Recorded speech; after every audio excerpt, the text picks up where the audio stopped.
BBG Amaravati ventures లో Mahashivratri bumper offer 15 రోజుల్లో full payment చేస్తే plot registration free. For more details contact 04069032244. Welcome to Suman TV. నిన్న ఉదయం సుమన్ టీవీలో మనం చెప్పిందే జరిగింది, మనం అనుకున్నదే అయ్యింది. ఎందుకంటే మెగా ఇంట యువరాజు వారసుడు వచ్చేశాడు.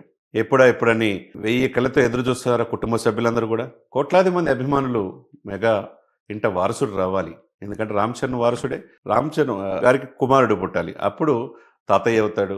ఆ మెగా ఫ్యామిలీకి, కొన్నిదల ఫ్యామిలీకి ఒక పండగ వాతావరణం ఎప్పుడెప్పుడు అని ఎదురు చూస్తూ ఉన్నారు. మొత్తానికి నిన్న మంచి ముహూర్తంలో మనం అనుకున్నట్టుగానే నిన్న సాయంత్రం 11:40 అపోలో హాస్పిటల్లో 12 బిడ్డలకి, అంటే యువరాజు వచ్చేసాడు, యువరాజుతో పాటు తోబుట్టును కూడా తీసుకొచ్చాడు. అంటే ఒక baby bye, baby girl Ram Charan గారికి, ఉపాసన గారికి నిన్న పుట్టడం జరిగింది.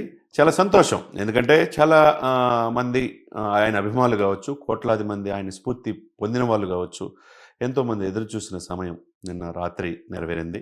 11:40 ఈ బిడ్డలు పుడితే కరెక్ట్గా 11:59 ట్వీట్ చేశారు మెగాస్టార్ చిరంజీవి గారు. ఎందుకంటే దాదాపు 400 కోట్లు దాటిపోయింది కలెక్షన్ మన శివశంకర వరప్రసాద్. ఆనందంతో పాటు ఇది ట్రిపుల్ హ్యాట్రిక్ అనుకోవాలి. ఈ ఇంట నిజంగా 2025-26 మెగా ఇంట అన్నీ కూడా శుభశకునాలే. ఎందుకంటే చిరంజీవి గారు చేసిన ట్వీట్ ఒకసారి మనం సుమన్ టీవీ వీక్షకులు తెలియజేద్దాం. With immense joy and a heart full of gratitude we are happy to share that Ram Charan and Upasana Konidala have been blessed with twins. A baby boy and a baby girl. Tarvata both of the babies and the mother are healthy and doing well. Welcoming these little ones into our family is a moment of pure joy and divine blessings for us as grandparents. అంటే తాతగా grand పేరెంట్స్గా మేము చాలా ఆనందమైన క్షణాలు రానే వచ్చినాయి మా ఇంట అని అంటున్నారు. We sincerely thank everyone for their prayers. వాళ్ళ యొక్క అభిమానుల యొక్క ప్రార్థనలు కావచ్చు, వాళ్ళ యొక్క లవ్, వాళ్ళ ప్రేమ కావచ్చు, బ్లెస్సింగ్స్, వాళ్ళ ఆశీస్సులు కావచ్చు, అండ్ గుడ్ విషెస్ ఇవన్నీ కూడా విత్ చిరంజీవి అండ్ సురేఖ. 11:59 నిన్న ఆయన ట్వీట్ చేశాడు. ఎందుకంటే చాలా సంతోషం, వాళ్ళు పుట్టిన జన్మ నక్షత్రం ఏదైనా కావచ్చు, ఆ ఇంట యువరాజు వచ్చేసాడు, వారసుడు వచ్చేసాడు. కొంతమంది విమర్శిస్తూ ఉన్నారు, ఇంకా వారసుడు లేడు, ఆ ఇంట్లో అంతా ఆడపిల్లలే, ఒక లేడీస్ హాస్టల్ వార్డెన్గా ఉందని చెప్పి సరదాగానే దానికి కూడా కామెంట్ చేసే ఈ యొక్క సమాజంలో దేవుడు అనే ఒక వ్యక్తి ఉన్నాడు. ఆయన విలవేల్పు ఆంజనేయుని యొక్క కులదైవం వాళ్ళకి, ఆంజనేయ పుత్రుడిగా చిరంజీవి గారు మొన్ననే వాళ్ళ అమ్మగారు కూడా పుట్టినరోజు. తండ్రికి మించిన తనయుడుగా ఆస్కార్ రేంజ్కి ఎదిగాడు గ్లోబల్ స్టార్. ఎందుకంటే 2023లో క్లింకారాకి జన్మనిచ్చారు. ఆ బిడ్డ కడుపులో ఉన్నప్పుడే ఆస్కార్ అవార్డు మనం చూసాం, ఆస్కార్ సాధించటం. ఆ తర్వాత ఇప్పుడు ఇద్దరు, యువరాజు వచ్చేసాడు, యువరాణిని తీసుకొని వచ్చాడు అన్నట్టుగా నిన్న 11:40 ఆ ముహూర్తం చాలా అద్వితీయం అని చెప్పేసి మనకు తెలుస్తూ ఉంది. ఎందుకంటే విశ్వాసు నామ సంవత్సరం 4వ పాదం పునర్వసు నక్షత్రం తులారాశిలో జన్మించారు. అంటే ఈ శ్రీరాములు వారి జన్మ నక్షత్రం అనమాట. ఈ శ్రీరాములు వారి జన్మ నక్షత్రంలో ఆయన కూడా ఆ రోజున త్రేతాయుగంలో రాముడికి కవలలో జన్మించారు. ఈరోజు మళ్ళీ రాత్రి ఆ ముహూర్తం చూసుకుంటే తులాలగ్నంలో జన్మించడం వల్ల ఇద్దరు కూడా రాజయోగం, కుబేరయోగం అద్భుతంగా ఈ బిడ్డలకు ఉంటుంది అనేది చాలామంది మేధావులు రాత్రి చెప్తున్నారు. జాతకాన్ని బట్టి తండ్రి స్థానం బలహీనం, అంటే తండ్రి ఇప్పుడు ఆస్కార్ రేంజ్కి ఎదిగాడు. నెక్స్ట్ ప్రపంచ స్థాయిలో ఇంకెన్ని సెన్సేషనల్ రామ్ చరణ్ గారు క్రియేట్ చేస్తాడో దాన్ని బట్టి అర్థం చేసుకోవచ్చు. అదేవిధంగా ఈ బిడ్డలు జన్మించడం వల్ల ఈ బాబు పాప యొక్క జన్మ నక్షత్రాన్ని బట్టి వీళ్ళ తాతలు కూడా అద్వితీయంగా, వాళ్ళకి ఆయుస్సు కూడా పూర్తి ఆయుస్సు ఉంటుందంటే, అంటే 200 ఏళ్ళు ఆయురారోగ్యాలతో ఉంటారనేది మేధావులు చెప్తున్నారు. విఘ్నులు, వాసు సిద్ధాంతులు కూడా ఈ జన్మ నక్షత్రం బట్టి చెప్తున్నారు.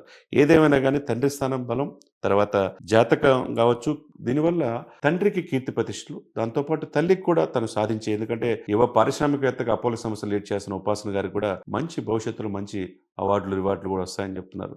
ఇంకొక వైపు అందరికంటే ముఖ్యం, అందరికీ రాజమార్గం వేసిన మెగాస్టార్ చిరంజీవి గారికి ఆయన దంపతులు కూడా మంచి జరుగుతుంది, వాళ్ళకి పూర్తి ఆయుస్సులు వాళ్ళకి ఉంటాయని చెప్పేసి రాత్రి ఆ జన్మ నక్షత్రాన్ని బట్టి సిద్ధాంతులు చెప్తున్నారంటే దాన్ని బట్టి అర్థం చేసుకోవచ్చు. ఇది నిజంగా కూడా చాలా సుదినం.